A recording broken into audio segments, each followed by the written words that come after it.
You're listening to A Book with Legs, a podcast presented by Smead Capital Management. At Smead Capital Management, we advise investors who play the long game.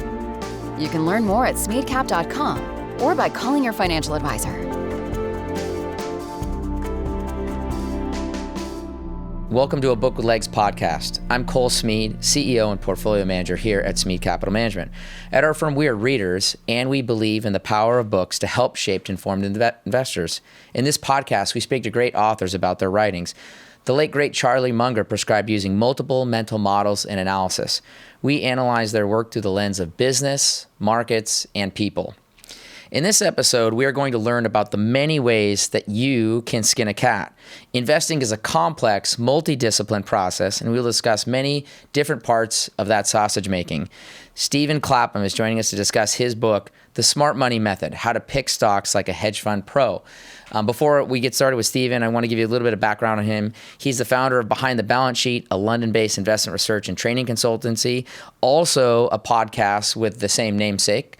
Mr. Clapham spent some 20 years as an equity analyst at different investment banks, covering various sectors, and was highly rated among institutional investors he served. He then moved to the buy side of the industry, where he was a partner at Tosca Fund Asset Management LLP, and then head of research at Ultima Partners LLP. He holds a degree in technology and business studies, and is also, I would note, a member of the Institute of Chartered Accountants of Scotland. Thanks for joining me, Steve. How are you today? Well, thanks for joining me. I mean, I'm very surprised by the introduction, because I've never been described as a member of a group of great authors. And it's the only time that anybody has ever introduced me with my degree and the fact that I'm a member of the Institute of Chartered Accountants of Scotland, which is the best institute if you have to be a chartered accountant. Well, you know what? So since this is really a liberal arts podcast, we're learning to learn. And by the way, I would say as investors, as you point out in your book numerous times, you're learning to learn. I like thinking about education, not for the purpose of, to your point, degrees, but for the purpose of what we have attained on a cumulative basis, you might say. So I want to throw a plug in for your podcast. I mentioned it shortly, but obviously, Behind the Balance Sheet is the name of your podcast. I know my dad's been on that, and just for our listeners, that's out there. You should really check out his podcast. I'm kind of feel like I'm reversing the role right now, Steve, if that makes sense. In other words, I'm doing a Charlie Munger inversion, right? You're not interviewing me. I get to interview you.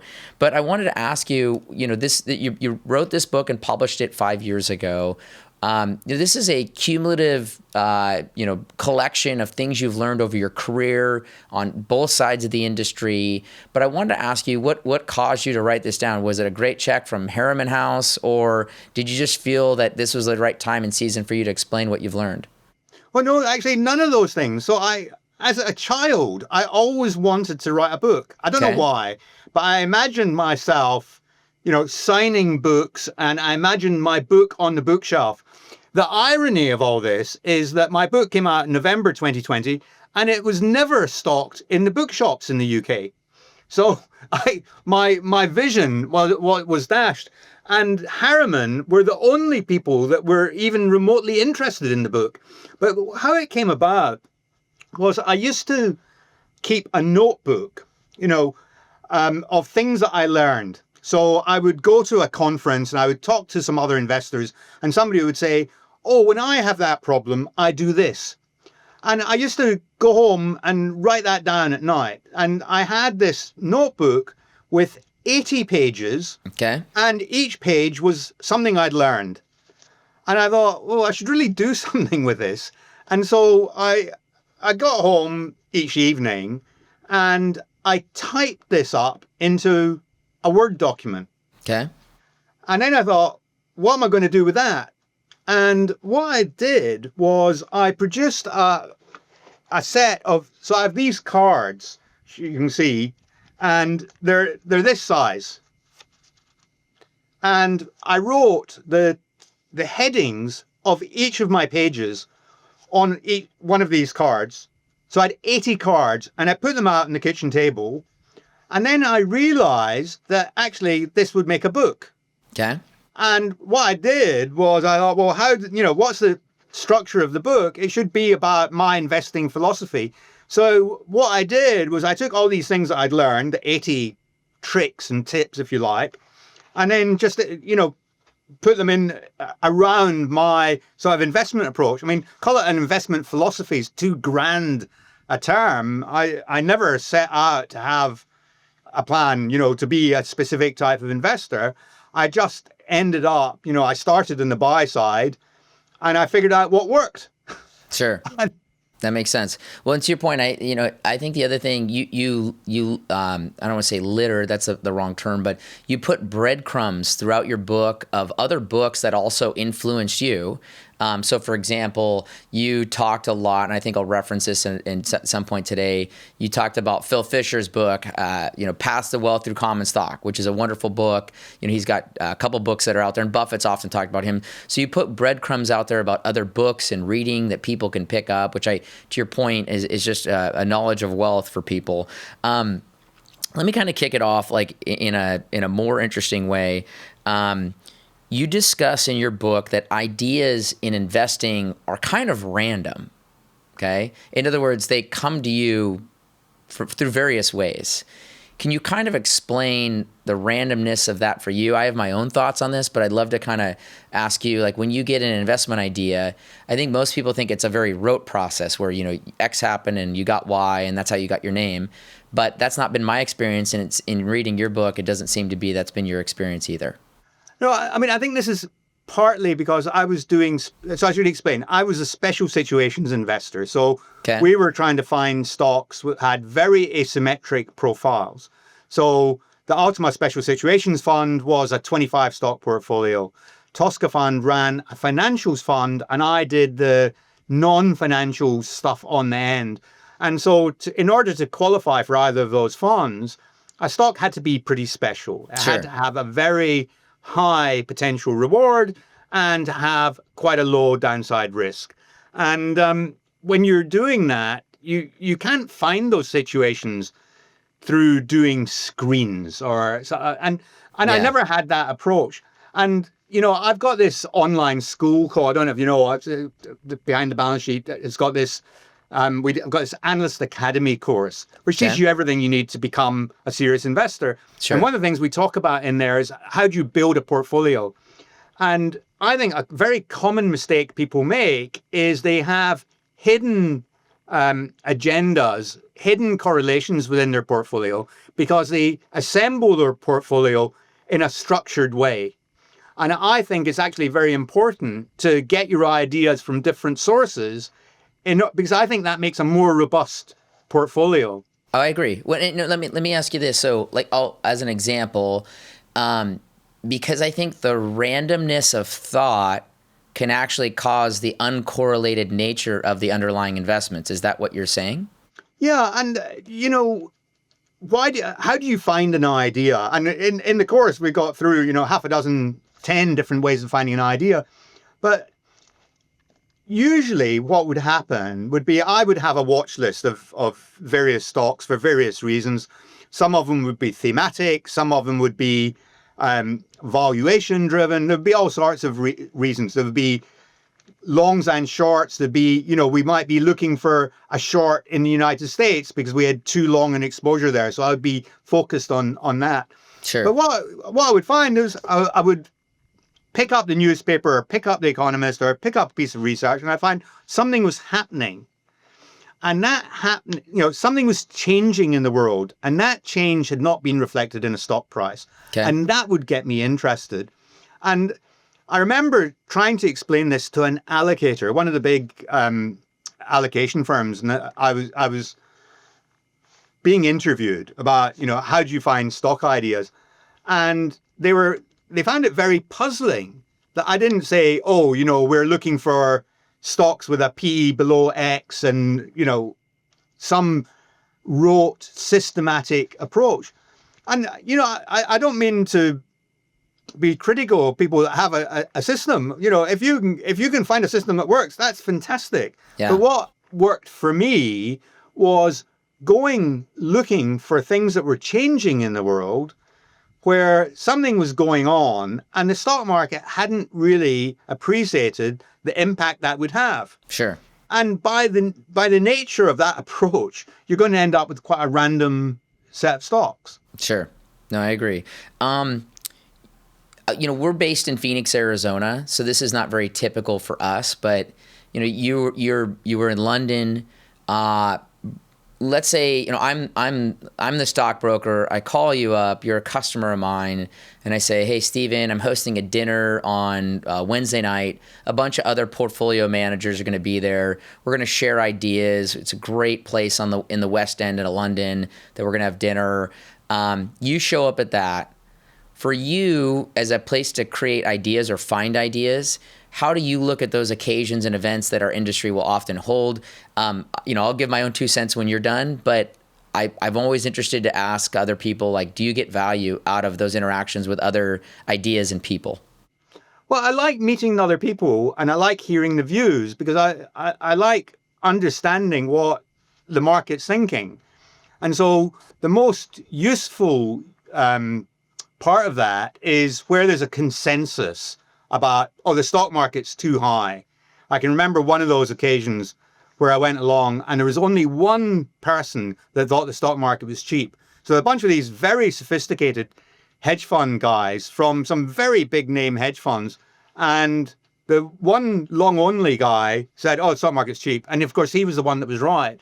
And it was that, when he said that, I was thinking, I'm very bearish right now, and I really shouldn't be. Sure. It's quite useful for that. I've never taken away a stock idea from one of those dinners. And I've often said, that's quite interesting. I remember going to a dinner, and I didn't do very many of these. Sure. There was one dinner one of my brokers did that we got on very well, and I liked his group of clients. So it was more fun than work. Sure. But one of those dinners, there was a fund management group in London coming to the stock market, and the fund manager tipped his own company, and his pitch was so bad, I burst out laughing. And I went into the office the following day. I said, "We should short this." And so often it was often the ideas weren't brilliant, and it was more interesting where you had somebody and pitching an idea that they'd owned for some time, and they were trying to get the stock price up or whatever they were trying to do. Yeah. And you just thought that argument just isn't very strong. And if Sure. that's the best argument, well, probably we should short it, because it's probably reached the end of its life. But no, I didn't really get an awful lot out of those, but I did find they were very useful for making relationships, and some of those relationships I have endured Sure. to this day. Yeah. Let's see. Holders of a security. How do you look at the holders of security? Like if you go into like a Bloomberg and you pull up who owns a security, how do you look at that, and how do you assess information like that in your own investing, and how you explained in your book? Well, I think this is like one of the great secrets of investing. Okay. I mean, I don't understand why it's not like sort of high up on people's priorities.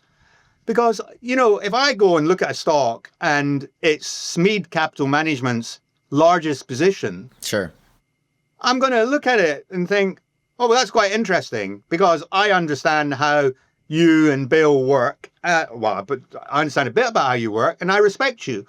And so if you've made it your largest position, that makes it much more interesting to me. Sure. Whereas there are lots of other people I would be less interested in. So one of the first things I would do when I was looking at a stock would be say, well, who owns it and who doesn't own it?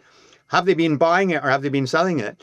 And, this didn't work hugely well for me as a professional, because I was buying things that were generally disliked, unloved, Sure. often hated. Sure. And if there were a whole load of, high quality hedge funds already in the stock, it'd be much more difficult for me to pitch that to my bosses, because they would be saying, well, why are you not the first? Sure.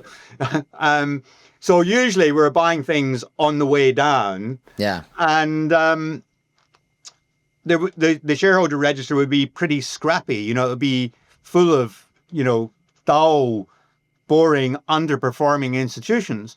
But if you're a private investor, why wouldn't that be the first thing you do? And if you don't see a Bill Nygren or a Bill Smead on the share register, or, you know, a long list of other people, if you don't see any of those, you say, well, hang on a second, how likely is it that I'm the first one to spot this? And all those guys have got large teams of people who are really smart, who are getting all the best intelligence in the stock market. How likely is it that none of them have spotted this?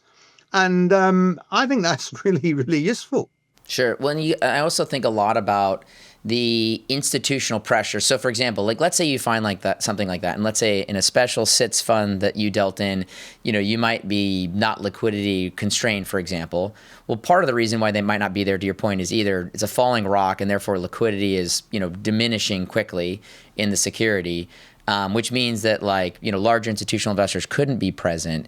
But I also think about it, you know, I think back a lot, and you touched on this actually, I think in your book, but I think back to like Valiant.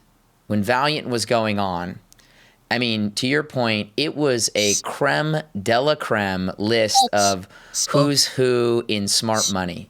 And I won't name any names to protect people, but I just say it because I remember we looked at the roster and it was like, gosh, there's a lot of smart money. And so to your point on the dinners or holders, one of the things we always think to ourselves is we might be learning something to not do more than we are learning something to do. And I say that because if all the smart money's there, who's going to buy next, right? And there's like, where's the marginal buyer going to come from? And we try to, you know, that's why on some level, I mean, I'm really glad I live in Phoenix, Arizona, because I don't know a lot of people that are PMs per se. But at the same time, we always kind of try to give a different read into that data than I think we've seen in the past, if that makes sense. Yeah, I mean, if you've got, you know, a stock that's a hedge fund hotel and everybody's in it, yeah, it's actually usually quite risky because very risky. Yeah, I would agree. But you know what I like are to see, you know, some names that I respect, and there's a couple of them on the register, 2 or 3 of them, and it's still early. You know, the stock's just turning, and it's still early, and the rest are going to come in. If everybody owns it and it's already gone up quite a bit, then it becomes very dangerous. As you say, I completely agree. But I do think I've had this conversation with a few people on my podcast. Chris Pavies and I had a debate about whether it was better to live in the Blue Ridge Mountains or in London. And I'm sure you have a high quality of life in the Blue Ridge Mountains, and I'm sure the air is cleaner and the water is better. But if you're an investor, being in London, yes, you do have a lot of noise, or being in New York, you do have a lot of noise, but you also have the opportunity to see a lot of companies. And I think seeing a lot of companies gives you a huge fabric of information that is really, really valuable. Not necessarily about, you know, current trading, but it's more about the trends that they see, more about the things that they tell you about their competitors or their suppliers. Sure. And I found that visiting a lot of companies, even if just going to a conference and listening to a lot of companies, gave me a view on what was happening in the world, so I could identify those changes which were going to be reflected in stock prices later. Sure. So on that, what was a typical question that you liked to ask a company to ascertain something about their competitors? In other words, like when I ask that question, I will often ask a company, hey, if I had to give you a silver bullet to kill one company in your industry, who would that be? And, you know, in a commodity business, they might say, well, the commodity, that's what I would kill. But in other industries, you know, they will give you a name. They'll say, you know, here's the company I'd love to kill, which, as you talked about in your book, that's very good information to understand. What was your favorite question that you enjoyed asking companies that, you know, again, to your point, would come through town? Well, I would usually be asking this question after doing some research, and it would usually be, I would have identified there was some difference in the financial characteristics of their business versus their competitors. So typically it would be your sales are growing more slowly than company XYZ. Why is that? What's enabled them to grow faster? Are they being more aggressive in price, or similarly on margins? Occasionally it would be qualitatively. I mean, I would if it was a company producing widgets, I would be trying to understand how they perceived their product versus their competitors. So I would sometimes say, when the customer switches from yours to your competitor's product, what typically is the reason? Sure. And that sort of question, I think, can be quite helpful if you frame it in such a way that you can understand how they approach it. Because if they say, "Oh, we don't know," then you think, "Well, cracky, I don't want to invest in that," because the one thing that you want to be laser focused on is customer losses. Sure. So if a customer is switching to a competitor, that'd be something you'd be right on top of. And so the way they answer the question is almost as informative as what they actually say. Hi, I'm Cole Smead, CEO and Portfolio Manager here at Smead Capital Management and host of this podcast. If you enjoy this podcast, I'd like to invite you to check out smeadcap.com. At our firm, we are stock market investors. We advise investors who play the long game with a discipline that has proven success over long periods of time. Learn more about our funds at smeadcap.com. Past performance is not indicative of future results. Investing involves risks, including loss of principal. Please refer to the prospectus for important information about the investment company, including objectives, risks, charges, and expenses. Read and consider it carefully before investing. Smead Funds distributed by Smead Funds Distributors, LLC, not affiliated. Let's pivot. I want to talk about Moats. You have like an interesting section on the book where you discuss Moats. And I want to ask you, I want to kind of be a little more philosophical in how I ask this because I love this discussion. It's something that we've gotten to a lot over the years talking about. So when I usually ask people about a moat, they don't explain to me how the moat got built or what the moat is. They usually can tell you about the attributes or the byproducts of the moat. And so I want to ask you, how do you, just as a general framework, I always think about the moat. It is the drawbridge that goes across the moat, and you either get in or get out of that moat based on, whether you can get through it. And that's the perfect picture of a moat. How do you think about the moat of a business? And then do we often confuse the benefits or the features or the byproducts of the moat with the moat itself? I mean, that's a difficult question for me to answer. Let me just explain why. Okay. I mean, doing special situations investing, you're obviously interested in the quality of the business, but it's not the primary driver as to Sure. why you want to be in the stock. Okay. This is something that I've developed more after the hedge funds, actually, and I've become more interested in, more curious about. And I think there's a lot of people get very confused about this. So one of the things that I often hear people talk about is, economies of scale, and that's Sure. a moat. Sure. And to me, if you're Amazon or Walmart, your scale might be a moat. Sure. But it's very, very unusual. And I think there's lots of things that people talk about that aren't really moats. And the thing that I really tend to focus on is pricing power. Okay. And, I just ask myself, well, why has this company not raised prices more? And sometimes it can have very strong pricing power and have a very legitimate moat. Sure. But it simply not increasing the price allows it to widen the moat. So that would be the argument in favor of Costco, I suppose. You're effectively gaining market share in lieu of profitability. Yeah. And so I tend to start off with pricing power. Okay. And ask myself, well, can this company put up prices? And why is that? Sure. And your drawbridge and moat is quite interesting. I've not really thought of it in those respects, in those terms. I really tend to focus on pricing power and why a company would have one. But I think this is something, for me, this is still a learning process. Sure. I listened to a podcast with Sir Chris Hone by Nikolai Tangen in the In Good Company podcast. Nikolai's been an incredibly successful investor, a founder of AKO Capital, now runs Norges Bank Investment Management. He's just been reappointed as CEO, and he does this fantastic podcast. And he was talking to Horn. And Horn, interestingly, he described physical infrastructure as a moat. Now, I'd not thought of this before. So Chris has been a big investor in airports, Sure, and in toll roads. And, obviously, if you've got a toll road or an airport, it's a monopoly type product. sure. It's a monopoly business. And in fact, having done the transport sector, when I talk about quality in my course, I talk about the difference between British Airways and BAA, the formerly publicly quoted owner of Heathrow Airport. Sure. And it's obvious, if you own Heathrow Airport, nobody's going to build another airport next door, right? Correct. I mean, they can barely build another runway. I hadn't thought of that as a moat, but obviously it is a moat. Sure.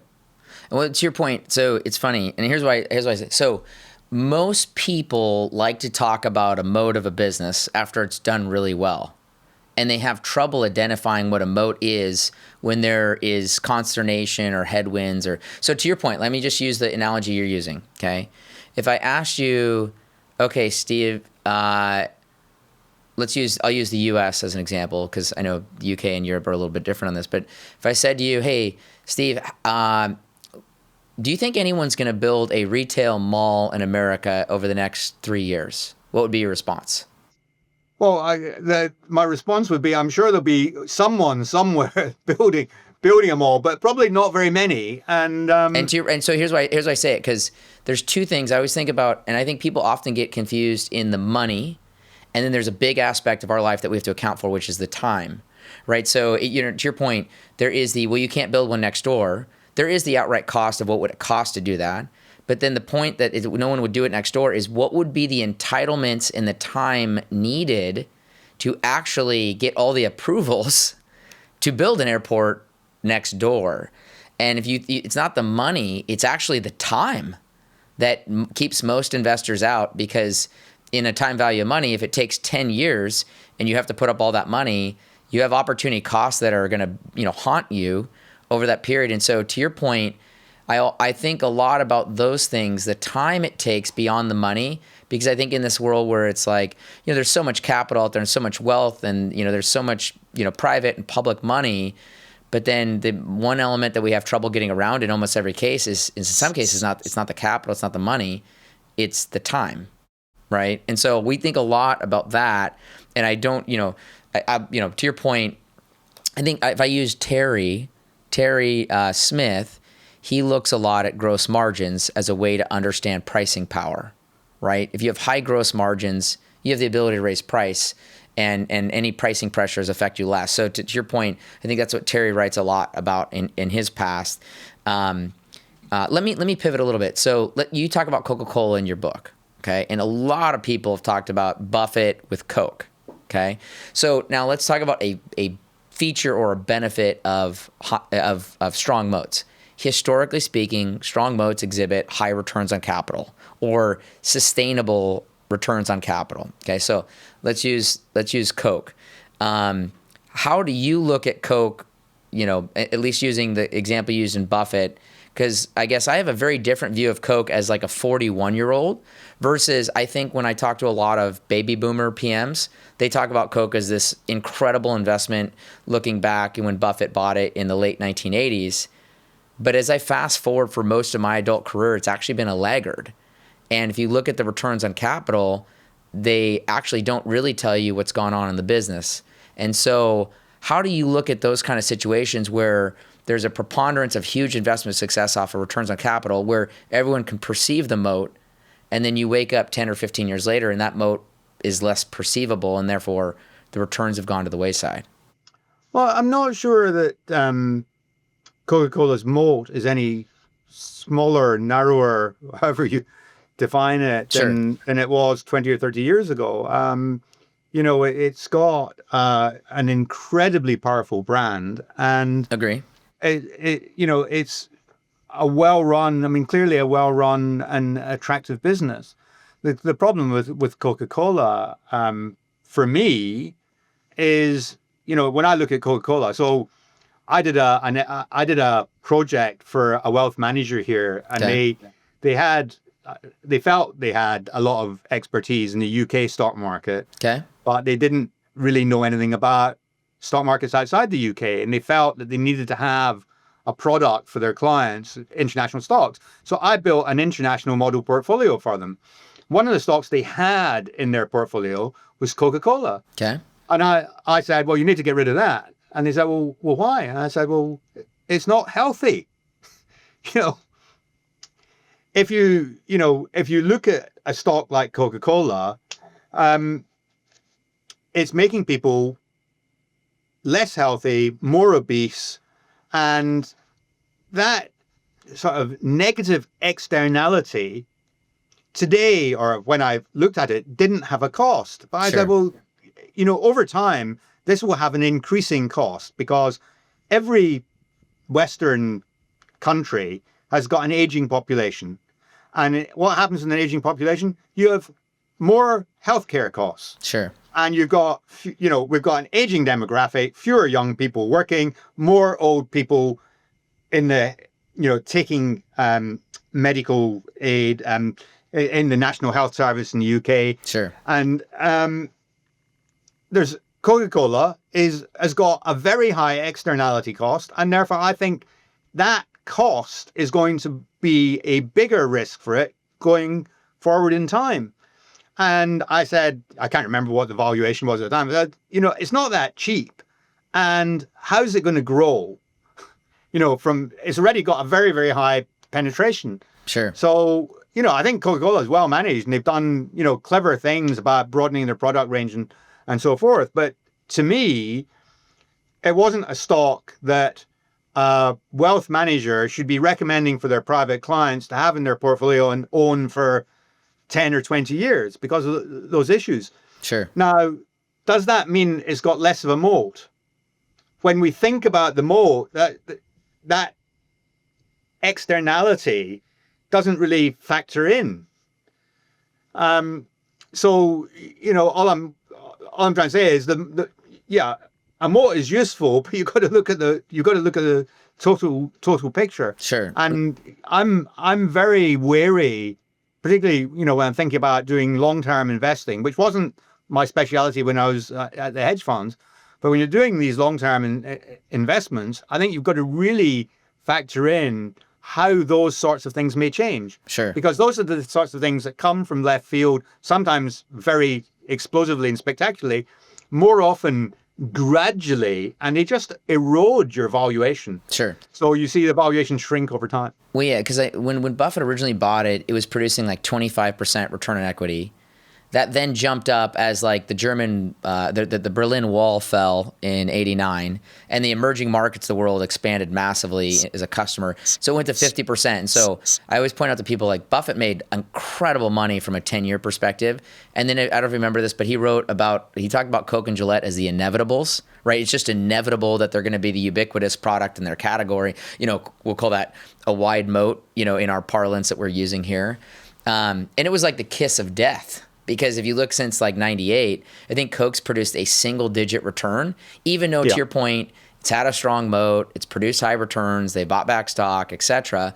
And to your point, I think it can show that you can take an incredibly high moat business like Coca-Cola, and you could take high returns, and you could take what could be okay capital allocation, and you can still take a security that over 20 years does terrible for volatile common stock risk. And I think that's something that, especially with the era we're coming out of, most people are like, oh, it's high, it's a great mode, it's high returns, I'm going to make money. And it's like, that's not why the stock market was formed. It wasn't formed to find those two things and get rich. Like that's not the point. It's now, are there times that can do that more often than not? Yes. I want to pivot a little bit. So insiders, you talk about insider buying. I also love it because you're like going through a bunch of my hit list of like people I've followed. So you talk about like Mark Dixon, IWG. Full disclosure, we used to own it. I got tired of watching Mark take margin calls, which also you commented on your book in that. I think the last iteration of the margin call is like, that's it. If he can't to run his own personal balance sheet appropriately, I'm just kind of done with this. Because if he can't do his personal balance sheet, how can he run his corporate balance sheet?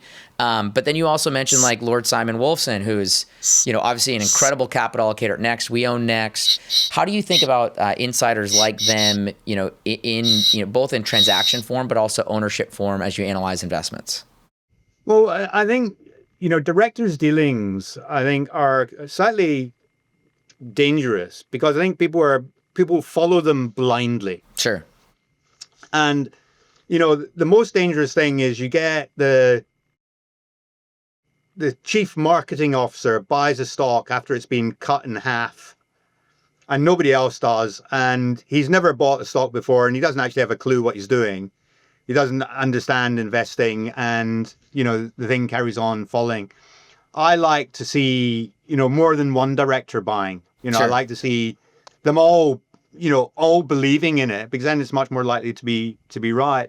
But, if you've got genius capital allocators, genius managers like Lord Wolfson, or my favorite is Michael O'Leary at Ryanair, you've got to be quite careful.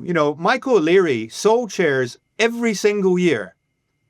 And I said to him, Michael, why are you selling shares? What are you buying with the shares? Was actually why I asked him. And he said, I'm buying gilts. And what he was doing was he was de-risking his portfolio.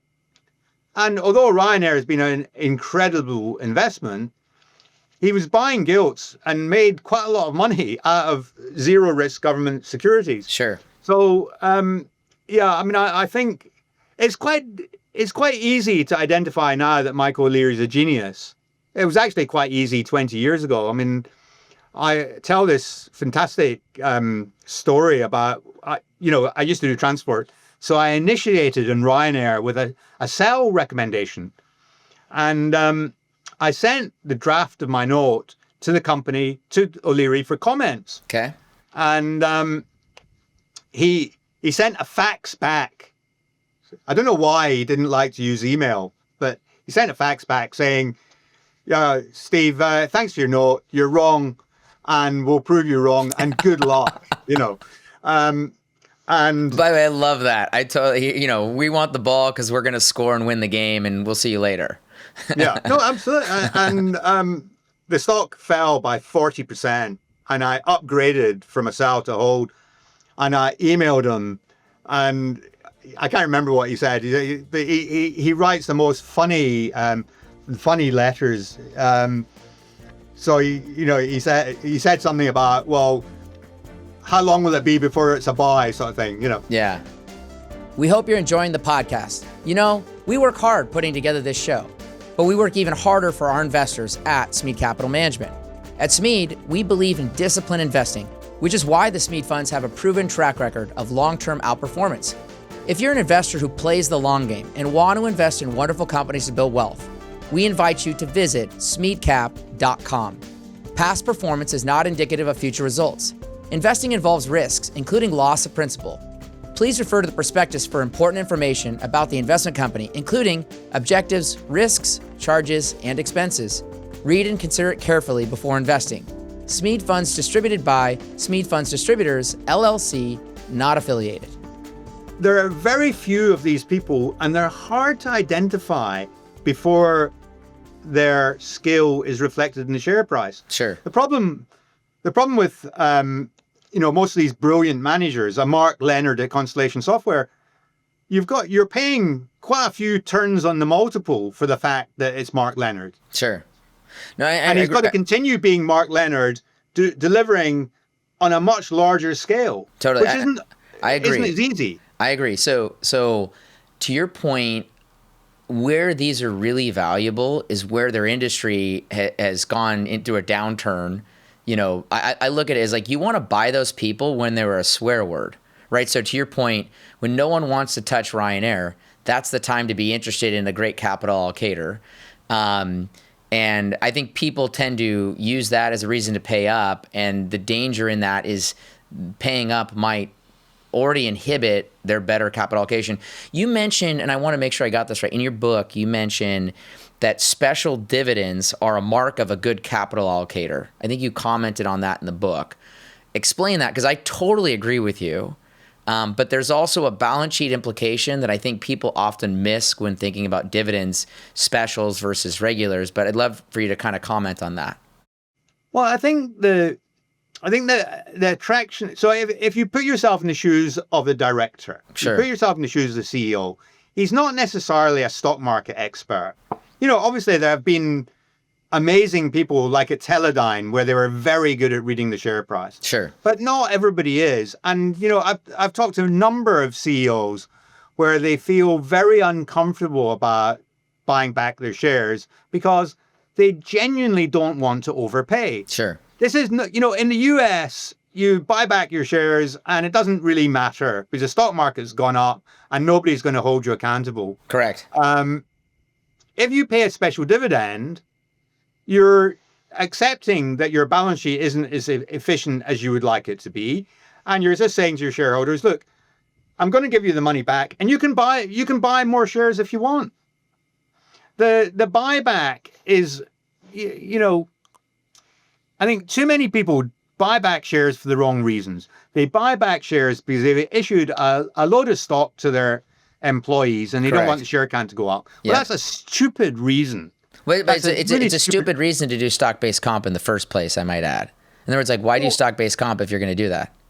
Well, I mean, that's a separate argument. I mean, I can understand why people want to give their employees stock. Sure. I think from an accounting perspective, to your point, I can understand why the employee wants it, but from a pure business accounting perspective, it's a net nothing if you buy those shares back. In other words, in effect, nothing really happened on the balance sheet. No, exactly.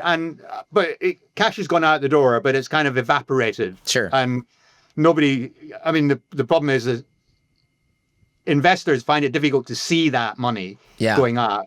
I liken it to stealing money out your back pocket, But I think I like special dividends because it shows, one, that management are thinking about their balance sheet and they're thinking about their shareholders. So it's evidence that you've got shareholder-friendly management. And the other reason I like it is because buybacks only work sometimes. Sure. And, I can't tell you how many times I've heard people say, it's a great company, great management, they're buying back shares. Nobody ever looks at what price the shares are bought back at. Sure. No, I agree. And and there's some amazing examples of this. Xerox bought back. I can't remember how much their share count shrank, and the stock still tanked. If Xerox had given special dividend every year, their shareholders would be rich and happy. Well, why wouldn't you do that as a management? I mean, I know that there's this excitement about share buybacks, but buying your shares back when the stock market is collapsing, that is a good idea. Sure. Nobody ever does that. No, yeah, because I'd often have to borrow money or do something like that to get enough excess cash to meaningfully move the needle. Here's why I like the special dividend. So, let me give you an example today. So we own U-Haul. It's ran by the Schoen family. They do specials. That's just kind of the nature of the beast there. And they own 50 some odd % of the business as a family. So I agree with you. I always find specials interesting because I actually don't like regular dividends. Now, why? Because you're a balance sheet person. I'm a balance sheet person. When I state a regular dividend and people expect it every quarter, you and I both know, Steve, that is a recurring liability when it comes to the balance sheet. And as we all know, if your liability gets too high, what we call a high dividend yield, eventually those usually get cut because it costs too much in your capital base, right? So what I don't get also, let me go one step, the second level of that liability is I don't even get the entire liability as the equity owner. If I own a stock in the UK government, and as a US holder, is going to take, I think, 15% of my dividend. And then my government's going to take another 8.6% of my dividend.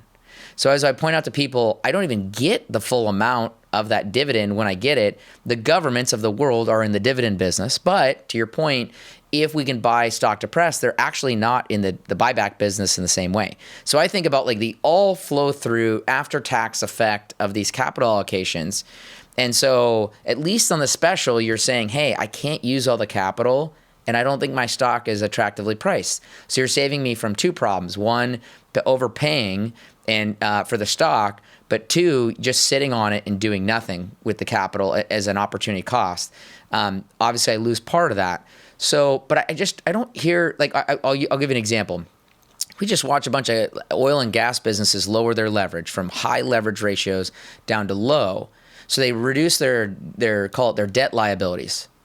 And then some of these people, not all of them, but some of them, stupidly turn around and say, and we're going to raise the dividend, which is like lowering my liabilities on one side of the ledger to increase my liabilities on the other side of the ledger. I mean, the Martians would look from space and say, what are these guys doing? To your point, or it's just as foolish as a company that has an obscene multiple saying, hey, don't worry, we're going to buy back stock because we're good stewards. And to your point, it's like, what does that mean? I mean, there's a couple of things in dividends. So I often see people talking about dividend yield as a measure of valuation, which I think is very, very dangerous. I agree. I really don't think it's a measure of valuation. I don't mind companies with high dividends, especially if I don't really trust the management, because I feel that a high dividend liability is a constraint. Sure. It's hard for the management to go out and do anything stupid. So, they've got that in the back of their mind. They've got to pay that dividend. And so it makes them more conservative. So I feel that if you've got that as a requirement, is in a way it's a safety net for the investor. Sure.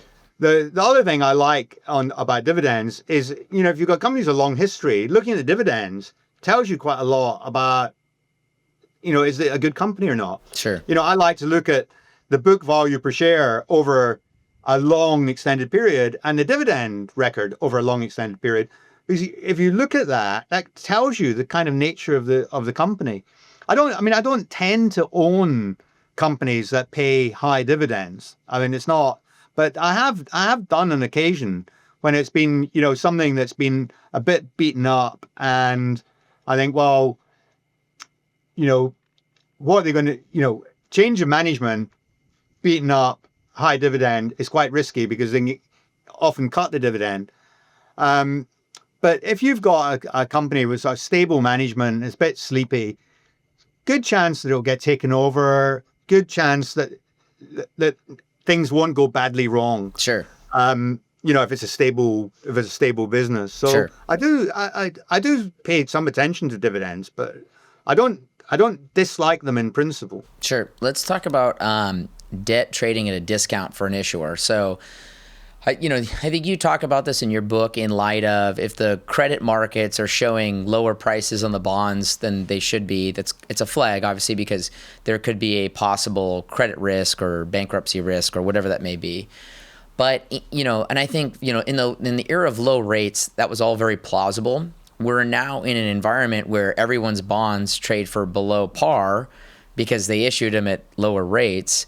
How do you think about, bonds trading for below par? Because obviously businesses still carry those at their stated book value, even though they could actually buy them back in the open market at a lower value.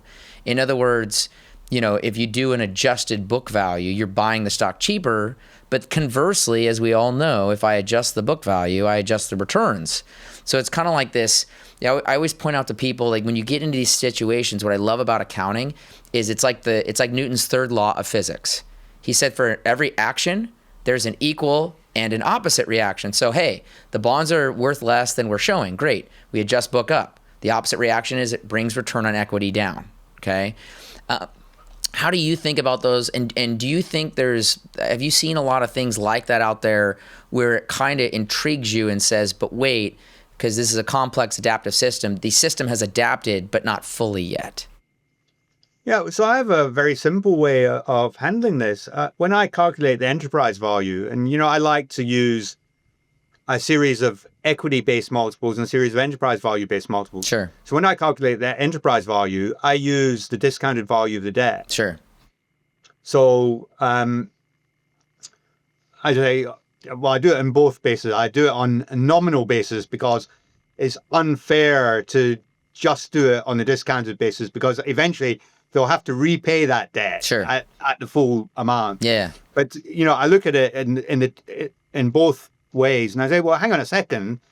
If I look at it at the discounted value, I'm buying this actually quite cheaply. Yeah, because it's a total capital. There's a total cost of capital, to your point. Yeah. So I should recognize the opportunity. I also look at it as, well, hang on a second. When's the debt maturing? I've a parameter that I look at is the weighted average age of the debt. And I look at that over time. So is a company lengthening or shortening its debt maturities? Mm-hmm. And that can sometimes tell you about the psychology of the CFO, which is a thing that I'm quite interested in understanding. But today, you've got a bunch of US companies in particular that cleverly extended their debt maturities when money was very cheap. Sure. But lots of them didn't extend it for that long. Yeah. And there's a huge amount of debt maturing in 26, 27 that's going to cause quite a big uptick in the amount of interest these companies are paying. Yeah. And the thing that I think is quite interesting, Cole, is the sell side is so not switched on to this. So I don't know if you're familiar with Global Payments, the payment processor. Yep. So they bought WorldPay a couple of months ago. And WorldPay is owned by private equity. So there's I don't know if it's got any publicly quoted debt. Sure. Actually, I haven't checked that. But in the release, nowhere did it tell you what was the debt in the company they're acquiring. WorldPay is quite an indebted company. Sure. And it's buying another private equity owned, highly indebted for certain company. And they're issuing some stock to pay for it. Sure. But at no point did they tell you, well, what's the total debt pro forma today or based on last year end or any number like that. In the earnings call, in the transcript, not one analyst asked that question. Wow. One analyst asked the question, oh, will you still be buying back shares? I mean, I was like, hello? And I think, the quality of the sell side has been significantly dumbed down over the last 20 years. I don't mean this with any disrespect to, sell side analysts that are listening to this. I'm sure you do a very good job. You don't get paid as much as you used to, and you have to work a lot harder. Sure. But the job has become juniorized, and if I were at a hedge fund today, I would find I had much less reliance on the sell side because the quality of the work just isn't what it used to be. And so this whole idea about the balance sheet, the balance sheet is completely overlooked. And I was delighted when Mr. Buffett talked about how he looked at, years and years of balance sheets before he even picked up the P&L. Mm-hmm. And I was hoping that, this would generate a lot of interest for my training courses. Well done, Mr. Buffett. Please do more of this, because it hasn't. I was at the meeting too. Both Dad and I were at the meeting. And when he said that, I had the same thought as you.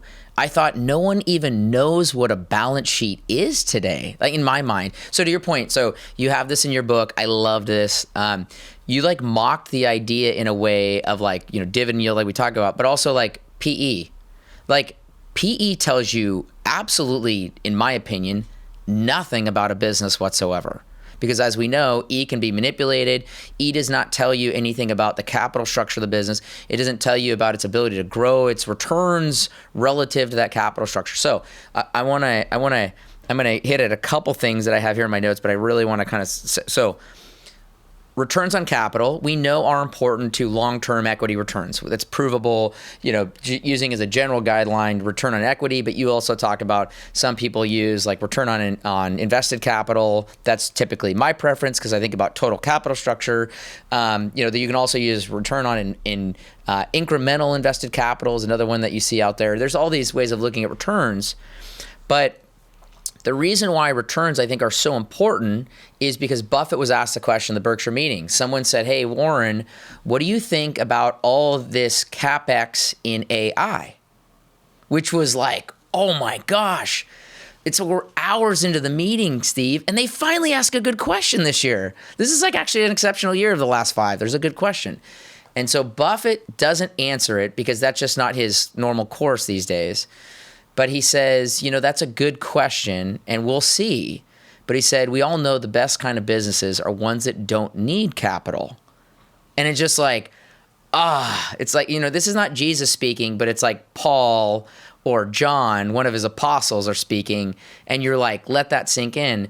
Because in my mind, as you and I think about a balance sheet, what he's saying is this CapEx goes onto the balance sheet, whether you make money on it or not. And I one of the questions I want to ask you out of that is, you talk about growth CapEx and maintenance CapEx, which are important components to understand. But have you seen more of a history where growth CapEx can be dangerous versus maintenance CapEx? The danger to it is it could be understated. Well, I think what I've seen quite a bit of is companies that claim more of their CapEx is for growth when it's maintenance. Than it really is. Okay. So they understate the maintenance capital expenditure. I always like to think about the maintenance capital expenditure because if you're looking at the free cash flow yield, after the growth CapEx is unfairly penalizing the company. Sure. But I had this discussion on my podcast with George Michalakis about why the tech companies significantly boosting their CapEx, which almost inevitably will reduce their returns. I mean, it would be... Just by mean reversion, just pure mean reversion by the spend. Well, these are all very high return on capital businesses. Okay. So it's just impossible that these investments in AI could possibly do anything other than depress the returns. Even if they got some profit out of it, can in a million years be equal to their normal investing.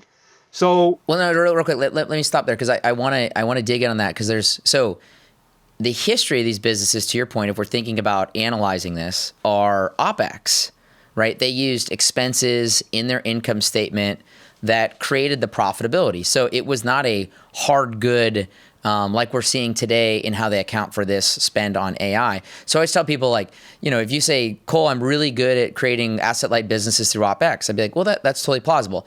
And then you come in 2 years later and be like, I've decided that I'm more of a physical asset person. I'd be like, I'm sorry. I don't tend to see people that can transition that well from being a non-tangible, or I'll call it a non-tangible person to a tangible. And to your point, they will by nature grow their book value. The real question, like Buffett was pointing to, is, really what's the profitability, and or the second question could be back to our framework idea is time. How much time will it take for that to grow in? Is that do you think that's a fair, I think that's the $20 trillion question today, if you will. And you want me to know the answer? I'm expecting you to tell our whole audience that. Well, I think AI is terrible. No, I think AI is terribly interesting, and I've been trying to learn about it. Sure. And I'm actually writing in my Substack about how I use AI, and I'm scared. I haven't published it yet because I'm scared people will think I'm an idiot. Because what do I use AI for? But isn't that how we make a bunch of money? Is we choose to look like idiots from time to time, and once in a while it pays us well to do that. Well, what I find very interesting is I hear people talking about how they're going to use AI to replace analysts. Sure.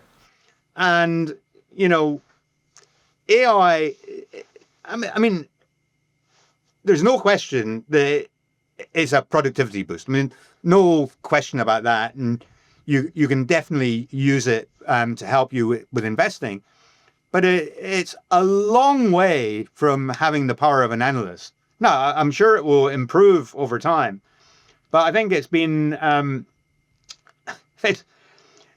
slightly overrated. When you think we're 2.5 years into ChatGPT, sure, and it's still not that good. I mean, it's not unhelpful. Don't get me wrong. It can really save you time. It can really help you, particularly understand a new area. I was writing about the difference between the valuation of the different American sports teams. And obviously, I'm Scottish. Yeah. And, which means you're brilliant, but go on. We don't play sports very well, Yeah. and we've only got a limited number of them. And so just trying to understand what should be the relative valuation of a baseball team versus a football team versus an ice hockey team. ChatGPT or Perplexity, I mean, they're very good at explaining that sort of thing. I mean, that's fantastic, and it would have taken me a long time otherwise. But they're good for the first step. They're not good at the 7th, 8th, 9th, 10th steps. And as you said at the start, investments are multi-dimensional, very complex game. Yeah. And I don't think they're very good at multi-dimensional complex games yet. And I always laugh because I hear people say, AI has been, amazing for me. And when you ask them what they do with it, they don't really do very much. They use it to summarize a report. Yeah. And I'm like, well, that's table stakes. Yeah. No, and I haven't seen very many examples of investors that have been able to use AI to really make their process more effective. Sure. Hey, I want to give a big shout out to everyone who's been working so hard on this show. We recently hit the top 10 in investing podcasts on Apple Podcasts and even number 1 in the business category in several countries. As you may know, this show is brought to you by Smead Capital Management. Smead Capital Management understands how frustrating and illogical the stock market can be. If you're searching for funds with a proven track record, give the Smead funds a look. Or better yet, reach out at smeadcap.com. And don't forget to mention you're a fan of the podcast. Past performance is not indicative of future results. Investing involves risks, including loss of principal. Please refer to the prospectus for important information about the investment company, including objectives, risks, charges, and expenses. Read and consider it carefully before investing. Smead Funds distributed by Smead Funds Distributors, LLC, not affiliated.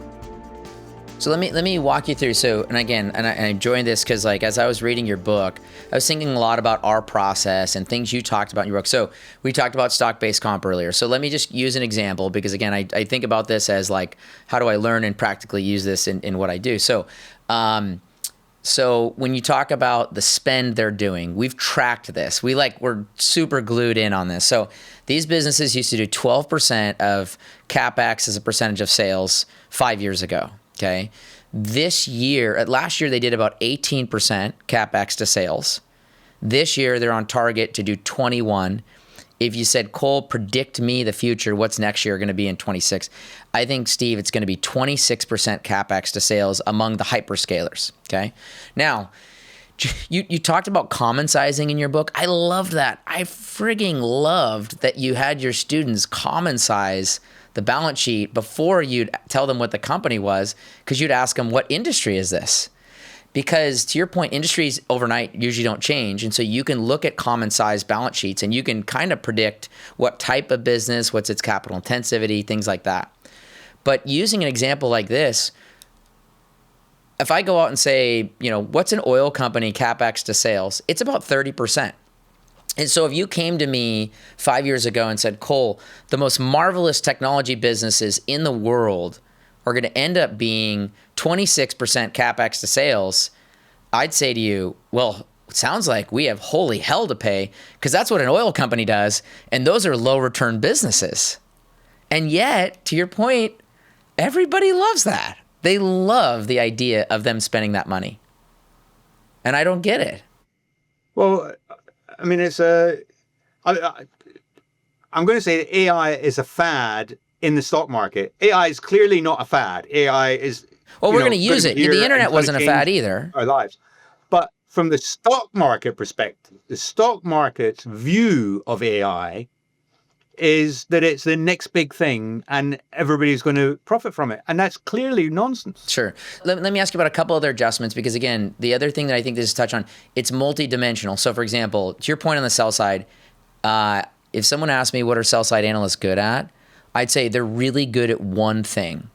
they're really good at predicting quarterly earnings. I mean, they're extremely good at that. That's what, like, as a child, they drop crayons and they predict how many crayons they dropped. And the mother is like, gosh, you should be a sell-side analyst. You're really good at that. And from then on, they go to great schools and they go through their pedigree and their internships and become sell-side analysts.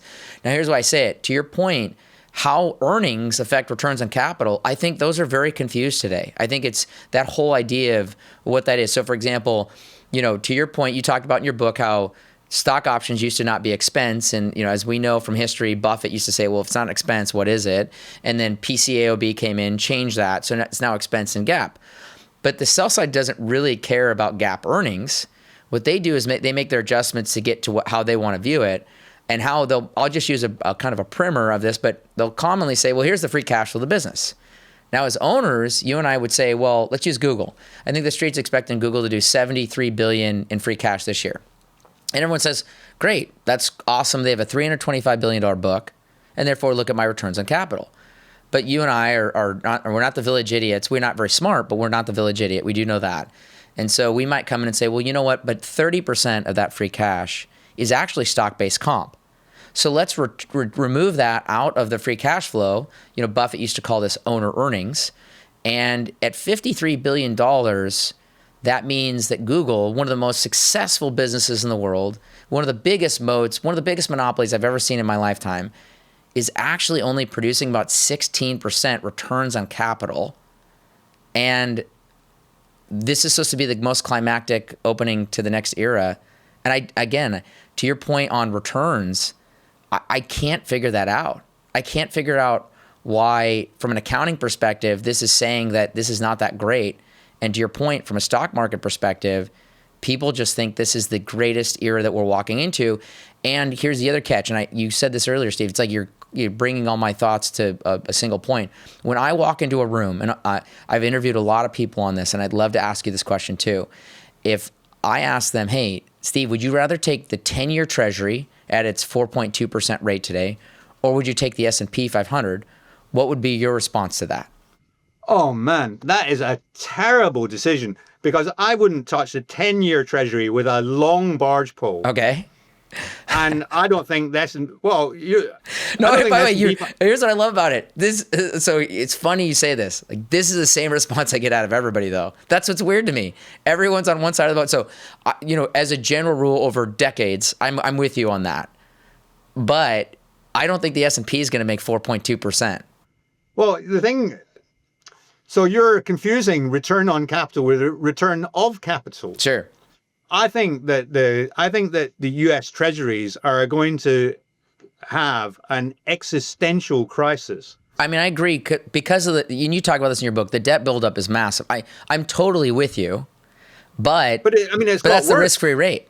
Yeah, it's the risk-free rate, but it's not a risk-free instrument. Correct. So let's take that one step further. So to your point, there's risk. Do I need to have the S&P 500? Could I not have the ACWI or the UK stock market? No. But here's what I say: when I go across the world, and I don't think most people know this, but I'll go sit with an institutional investor or an insurance company, say in Thailand, and if I say, hey, what does your equity portfolio look like? 70% of theirs is the S&P 2 because it's just a MSCI World Benchmark portfolio.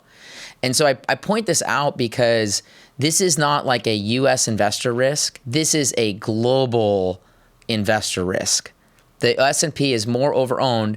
And I find it interesting, like, again, back to the dinner analogy. I can't find a stock picker that says, I'll take the 10-year. Because I think the equity risk premium is terribly negative today. Terribly negative.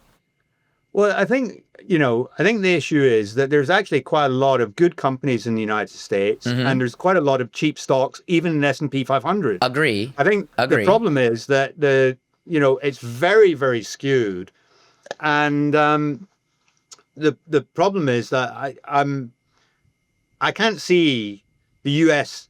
Treasury being a market in which anybody should reside in the next 10, 15 plus years. Sure. If you'd said to me, would I rather have German bunds? I mean, Chinese government bonds, Indonesian government bonds. I mean, there are loads of government bonds I would rather have the S&P 500. The US, it would be a very difficult that'd be a very difficult call for me. And well, to your point, Steve, I always tell people you could get a monkey drunk, have it throw a dart on the world map, and you're probably going to hit a stock exchange that's going to beat the S&P. Like, that's the preponderance of likelihoods. So I agree with you there. No, I mean, no question, the S&P 500 is overvalued. The U.S. stock market occupies too dominant a position in global stock markets. Your economy is a very small.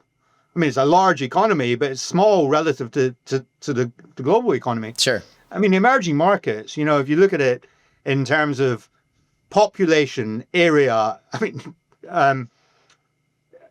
population growth, I mean, any sort of real world parameter, emerging markets look much more like America does as a proportion of the global stock market. Yeah.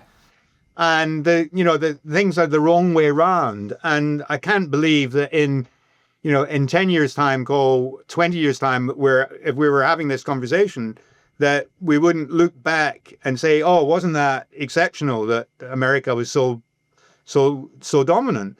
And it seems inevitable that this will decline. But I don't know what the trigger is, because, when we had these problems with the tariffs in early April, I wrote a long piece for my Substack because I kept seeing people talk about buy the dip.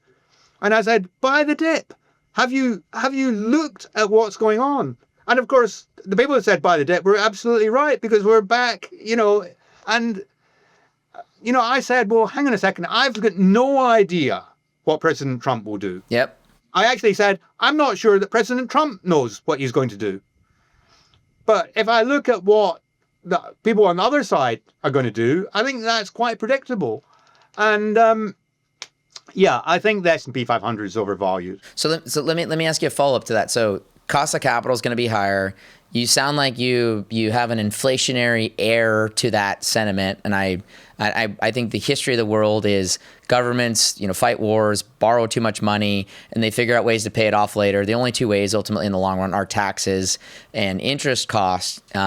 Funny enough, that's the primary driver of corporate profits, are interest costs and taxes that changes margins hugely. But because of what's gone on the last couple of years, the other thing that I think, and you touched on this in your book and your kind of post-COVID notes, onshoring and supply chain movements do something on the balance sheet, though, which is that they're going to increase the working capital that businesses have to retain, because we're out of the cheap money. I'm going to go hire an Asian company to go do it. They're effectively my off-balance sheet financing unit to build my widgets, and therefore I can run negative tangible capital because it's sitting on their balance sheet. I see, whether it be through taxes or interest costs or a balance sheet movement like that in this more fragmented world, that the returns on capital, let's just use U.S. businesses since we're on the subject, the returns on capital of U.S. businesses are going to decline. Corporate profits percent of GDP will decline, because those are real things that anywhere from your 27 debt, overhang that we're going to have to roll that debt, or out to these capital structure issues, these are going to have to be met, and they're just different than the risk that was there 10 years ago. Yeah, I mean, I slightly regret adding that chapter, which I added in at the end after I'd sent everything to the publisher, but I just thought it's daft to have a book come out when we've had the pandemic without saying anything about it. Yeah. And I'm not sure that that chapter has stood the test of time as well as the rest of the book. But the one thing that I did think in there was that the reshoring has two implications. It's inevitably depresses your return on capital because you've got twice the assets. Yeah. So before you had one set of assets in China or wherever and nothing here. And you're, as you say, you're inflating the inventory. Yep. So you're depressing returns in that way. And yeah, I mean, corporate taxes, I guess, have to go up, right? And I guess we're going to have more inflation. So I guess interest rates are going to be higher. So all those things point to lower returns. The only sort of light at the end of the tunnel, if you like, is AI, because AI could remove quite a bit of labor expense. Sure. And I've got no way of gauging how how much of a benefit that will generate. But Sure. it should generate some benefit. Wait, let me ask you a follow-up to that then. If I said to you that the internet was revolutionary, okay, can anything be more revolutionary than the internet when it comes to access to goods, price discovery, etc.? Can anything really rival that? Because I don't think so. To your point, I think we're going to use AI ubiquitously. I think we're going to use it constantly in our lives, but it's evolutionary relative to the internet. Well, I'm not sure. I mean, I genuinely don't know the answer to this, and it's quite a big philosophical question. Okay. But you would have imagined that the internet would have been revolutionary in terms of improvements in productivity, but it wasn't really. And AI does have the potential to improve productivity significantly. Sure. It may or may not arrive, but obviously there's lots of processes that can be done by a machine. Sure. that were previously done by people. Sure. Well, to your point, costs came down with the internet. In other words, like the cost of goods came down, so consumer savings went up because of cost of goods sold were coming down. It's the expense side that was benefited there, versus you're arguing that it's a human activity, human economic progress, and productivity. In other words, you're just getting far more, and therefore maybe that's good for incomes. Yeah, well, I mean, it could be very good for corporate profitability and returns. Although at the end of the day, you need workers to be able to buy the product. Yeah, because we have this other thing that we don't have enough people in the Western world, because we seem to not be able to figure out how to mate with the opposite sex anymore. I haven't figured it out myself. I have 4 children, in full disclosure, Steve. So, but if we don't have people, I can't see how labor doesn't get more expensive because scarcity always creates value. You would imagine so, but when I look at the UK, graduates finding it very difficult to get a job. Sure. So, I'm not familiar enough with the situation in the United States, but certainly in the UK, we're not seeing that escalation. And it's only it's very pronounced. The wage escalation is very pronounced in certain sectors, but those are quite narrow sectors. Sure. Well, to your point, I mean, like what we're seeing here is if you're a white collar person, guess what? There's just less demand for you than there was, say, 10 or 15 years ago. Versus if you're a tradesperson, like you have a trade, you do tile work, you're, a plumber, insane demand for you. So to your point, and it's a very different group of people who are in demand today versus what was 20 years ago, let's just say. Last thing, you quoted a book and a section of a book that I don't ever hear anybody talk about. It's right at the end. You talk about Galbraith's book, the 1929 crash, and you talk about his idea of bezel, okay?